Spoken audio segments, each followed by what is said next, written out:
Well, let's talk about what we've been talking about for the last 3 days now, and this seems to be a break, once again, a reigniting of the climate wars. We heard Peter Dutton in his media conference about half an hour ago saying that he is 100% committed to the Paris Agreement and he would not be pulling out of it even if he did win at the next election. I want to bring in now independent MP Allegra Spender.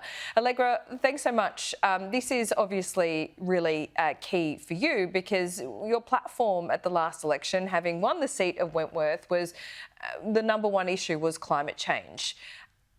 Peter Dutton is essentially pointing out that Labor's not going to meet its own targets for 2030, so we need to be realistic. Do you accept what he is saying? Look, no, I don't. I think Peter Dutton is, frankly, at this stage worse than Tony Abbott in relation to climate. And why I'm concerned about this? Well, because at least Tony Abbott had the honesty of saying, well, this is going to be the climate targets I'm going to take to the electorate, and this is what we're going to do. Peter Dutton won't commit to that. And in terms of what Dutton has said, he said, the government's not going to hit 43%, so therefore, we should abandon it. Let's be honest, the government's the modelling from the department has suggested we're on track for 42%, which is pretty close to 43%.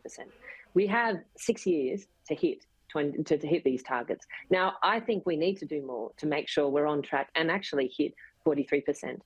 But this is not the time to abandon the targets and say, we're not interested. This is the time to actually get the policies in place and say, what's working, what's not, let's deliver. And frankly, the coalition has voted against every substantial piece of climate legislation in the parliament to date, including those backed by the business community. So for me, this is Peter Dutton not being credible that he actually wants to make significant changes and significant reductions in our emissions. You're talking about the emissions reduction target. I'm also focusing on the renewable energy target of 82% by 2030. That is way off. We're talking about, that at 42% at the moment. So don't you need to look at the gap between those two targets? We're bringing emissions down. We're promised, the target to get renewables up is just nowhere near it. So how we, that's to me says, okay, we're getting emissions down, renewables aren't doing it. And aren't we kind of pulling the wool over the Australian people's eyes by saying, well, we've got these targets, but actually renewables aren't going to do it. So it's going to have to be base load. Isn't there just kind of an honesty degree in all of this? Look, I think the target that really matters is actually how much carbon is going into the atmosphere. Well, not really, Allegra, because if the renewables aren't where they need to be in 2030, I mean, doesn't that tell us that something else is going to have to fill that gap, and it's going to be really expensive? No, I think the target that matters is, I think, the 2030 target of total emissions, and the renewables feeds into that. And so, I agree, we're not building renewables as fast as we need to. And so the job is to build them faster so that we can put renewables into the system, because we know, frankly, that the cheapest form of new energy, when the coal plants and everything close down in the next 10 years, many of them are at the end of life. The cheapest form of new energy is firmed renewables. That's where we need to go. That is the cheapest form for our families and our businesses. And so we need to really deliver on that. And that's should be the 100% focus of the community. But instead, I'd say that Dutton and the party are undermining, that move to renewables. And we need to make that change. Look, sure, if you accept that, and I do accept that, so I'm with you on that. But also, what is not being talked about is a really hard bit, and that is the perhaps 10 or 20% that wind and solar cannot cover because they're intermittent nature, batteries aren't up to speed, green hydrogen is not economically viable at the moment. So when are we going to talk about that 10 to 20%? Because that's the glue.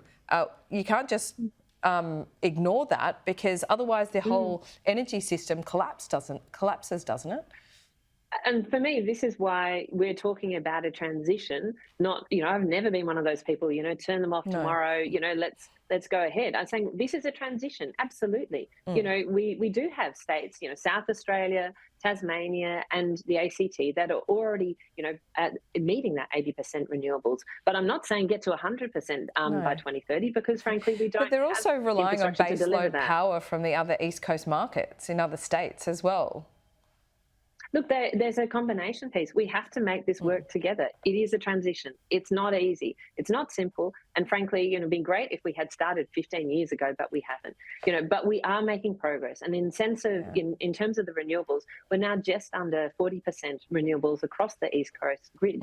And that is a really positive step. So we're making progress. We need to stay the course. We need to accept that this isn't a simple transition, but it is the right transition for our kids. And it is the transition that we as a country can make.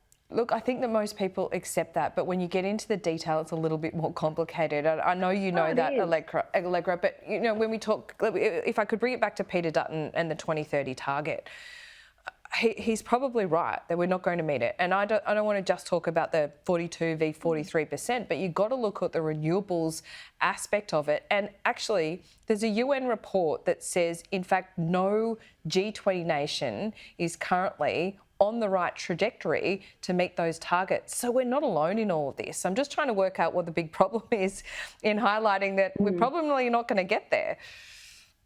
Well, because I think the question is then so firstly, I'm going to come back to that renewables piece, because the point is the Paris Agreement has nothing to do with the 82% renewables. The Paris Agreement is all about the 43%, and it's the question of how. Sure, but you can't ignore that piece because... I know you can't ignore it, but it's a sector that drives in, but it is not the only thing. So you could say, well, look, do we need to do more in relation to stop deforestation? Yeah, because so that offsets get us to 43. Yeah, well, it's to stop deforestation, or can actually help us reach that 43%. So for me, my eye on the prize is on that 43%. But I think we've got challenges, but we need to drive towards that. And I'd call Peter Dutton on the fact that you can say, oh look, we're not going to meet anyway. He's just pointing that out. He is also driving an opposition that is voted against every single piece of climate legislation that the Parliament has put forward. Things that, fuel efficiency standards, which Tesla and Toyota supported, and the Business Council. And Chris Bowen ended up watering down. He watered it down a little bit, but everyone is on board now. The safeguard mechanism, which all the major industry groups got on board with. Yeah. So the truth is, which is also driving up prices. No, it's not driving up prices. I mean, it's the context of this now is that we're in a cost of living crisis. And we weren't in a cost of living crisis a couple of years ago when these commitments have made. Does there need to be a recalibration? Well, look, I'm so alive to this, and I hear about these concerns every single day, about people's concerns on power bills and on housing and on, say, insurance bills. But let's look at the numbers. Why have our power bills gone up? It's because there was a war in Ukraine, and Australia has high gas and coal prices because of that war in Ukraine. So it's a fossil fuel driven price increase in energy. If you had solar on your roof and a battery in your garage, you have not had high energy prices. So what we need to do is help more Australians get that reliability and lower energy costs. If you're worried about your insurance premiums going up, the reason why they're going up is because of climate-related natural disasters. We know that those are increasing, and we know that makes more of Australian households vulnerable to floods, fires and storms. So the answer is not to sort of backtrack from this. The answer is to say, look, how do we help families right now, get more reliable and cheaper and cleaner power? Let's do that. How do we help families, work on insurance premiums, frankly, change the taxes that are on insurance premiums, because in New South Wales, about 40% of insurance premiums are taxes. So I'll get back to my favourite topic, which is tax reform. Laura, but, there are other things that we should be doing right now that are really about, helping Australian households. But it is not, the answer is not to stop the transition, because the cheapest form of new energy is renewable energy. So if you're trying to help people with their power bills, it's not to commit to nuclear, because we know that is the most expensive form of energy and will be the most expensive form of energy, going forward. Okay, well, we will talk tax reform soon. I too like that topic. We'll have to leave it there. Allegra, we'll see you soon. Bye.